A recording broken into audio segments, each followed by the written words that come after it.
Koi paru se mathun dei sum tau lei re ke dau ne. Is. Sisa. Okay, teko. Is. Se kai maming hai de no. Maming khang na ba cha po thai ra se khang de. Aduga ai ma kai no ne. Sa bana pai ba ngam dre phone na ma pai ra min na ne. Ado hi. Hi, happy Makar Sankranti, ma'am. À, thì papa lấy đấy. Cái nó dai đó.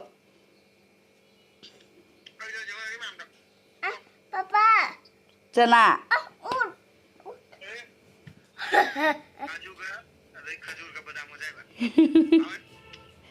Tati.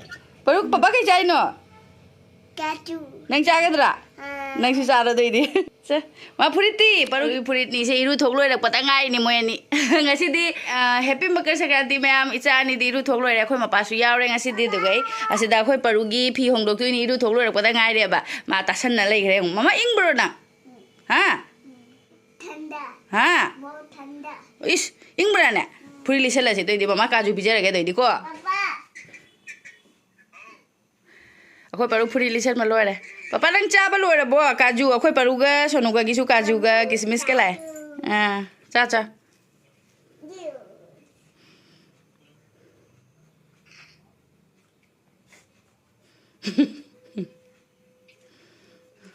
Papa gigi badam jale papa.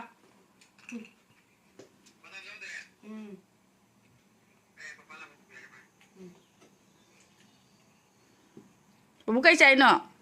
Kaju. How bro? Chadu cha tho aduga.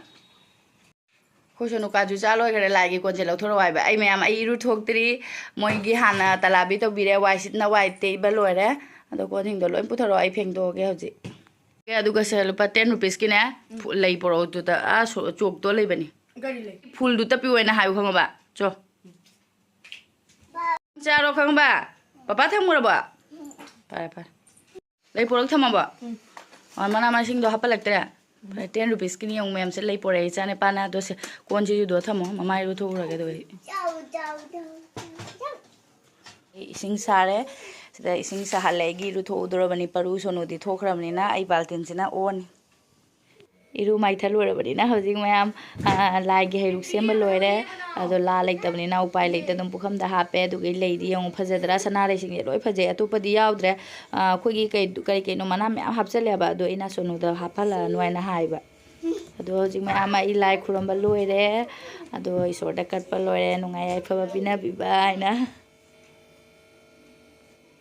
Dupti thaba loire aduga khoi paru sina chakla me sina bu loire ne thengmudi thengya ba thabak loi salak pada doi baltina ni phi chu lorok pada thengdi thenge ado objik se breakfast taudi mamang da matha kara parpa phi je phodo ge na tadi kang roi kambal yaure ba ado mopa bi dak su yaure ado kanam ge di phodre agi mopa bi dak se agi mopa bi dak ai phiron jing je phobudi loire si kambal ani se aina kang moidra aina khanba aduna nungsa su thokte toiba ado phi khara di lem haure chapna ba wale aduna makha da phawurage ma'am हजिक थोले इरु थोक लोरगने आई super पप तौना लाई खुरमे हैरु कल्ले लाई the लई करि कइ कट पलोरे मैम अदु मतम से खरा दि थेंगजले अदुना अंगांग अनि सुम काजू का किसमिस का दु त पिजाबने अदु हजिक ब्रेकफास्ट तौरगे चानि पाहन द समुम लै हलुरे समुम सौहल्ले अदुगा ngasi di songa tini na athumba adum charage moida ga suji ga chini ga tawragane ado sum mm da sieng halake ko adum athumba da charage ado agi wena di good morning hi di mare ma'am ado good morning adu gai di happy songa Santi ma'am. Pura magpo happy Santi. Sila sangmom lola. Meta khara laure ma'am adu gane suji khara ga laurage. Athumba dum breakfast oi na bagi. Yam haune sise. Suji kitanga hapke. Dugai chini khara ga.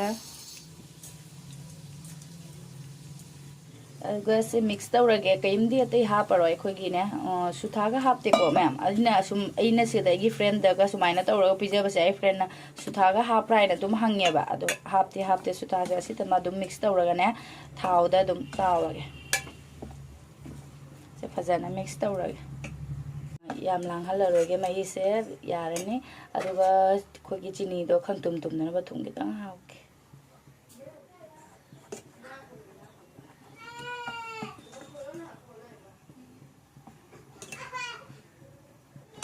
ꯊꯥꯎꯁꯨ ꯁꯥꯔꯦ ꯑꯗꯨꯒ ꯁꯤꯗ ꯑꯗꯨꯝ ꯍꯩ ꯍꯥꯞꯄꯒꯦ ꯁꯨꯃꯥꯏꯅ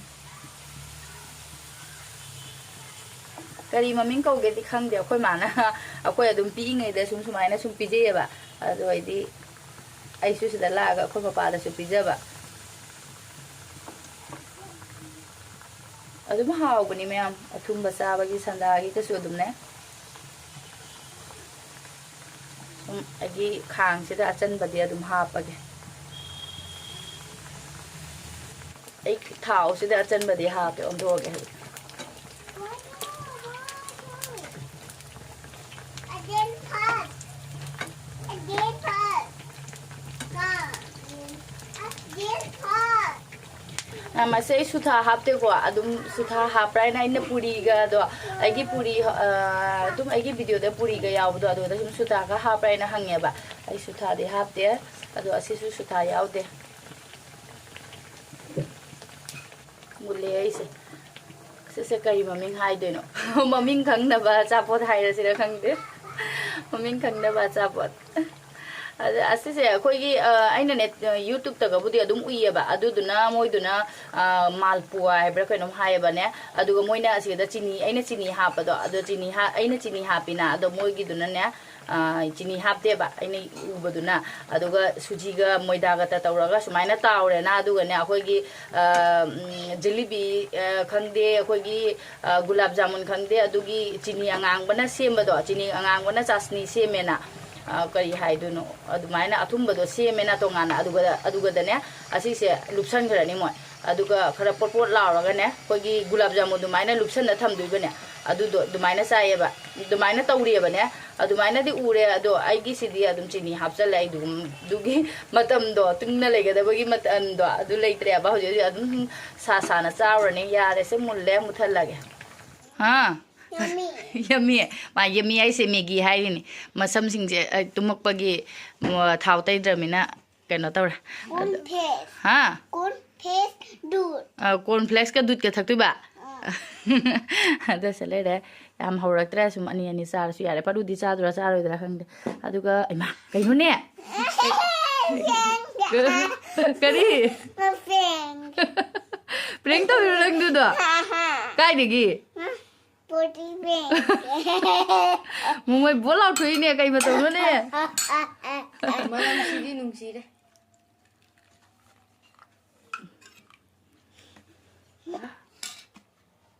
ꯑꯗꯣ ꯑꯁꯤꯁꯦ corn ꯐ꯭ꯂꯦꯛꯁꯦ ꯂꯩꯔꯝꯗ꯭ꯔꯦꯅꯦ Corn ꯁꯤꯅ paste, dude.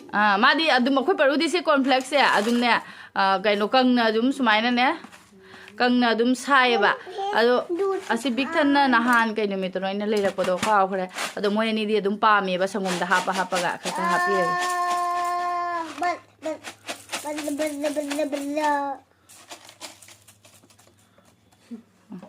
Thank you.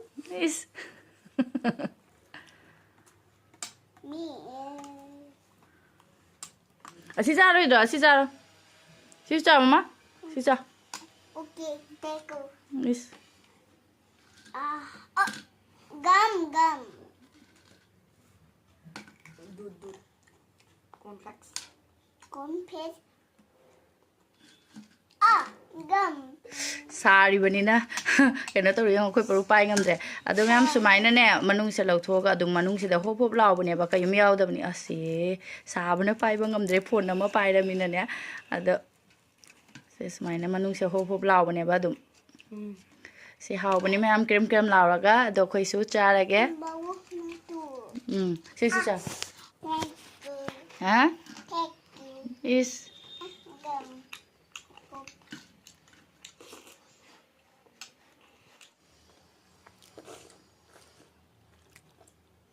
Yummy.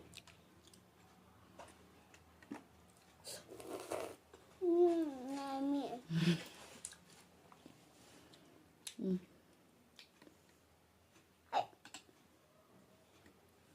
Dick.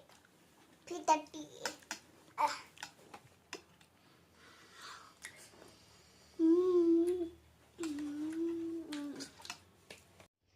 ꯍꯥꯎꯔꯦ ꯃꯌꯥꯝ ꯑꯩꯅ ꯊꯣꯡꯕꯩꯅ ꯑꯩꯅ ꯇꯧꯔꯕꯅꯤꯅ ꯄꯨꯡꯍꯥꯎꯇ ꯍꯥꯎꯔꯦ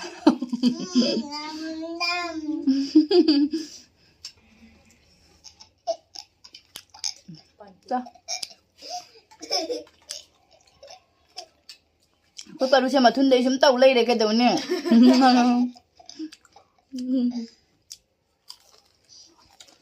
Yummy.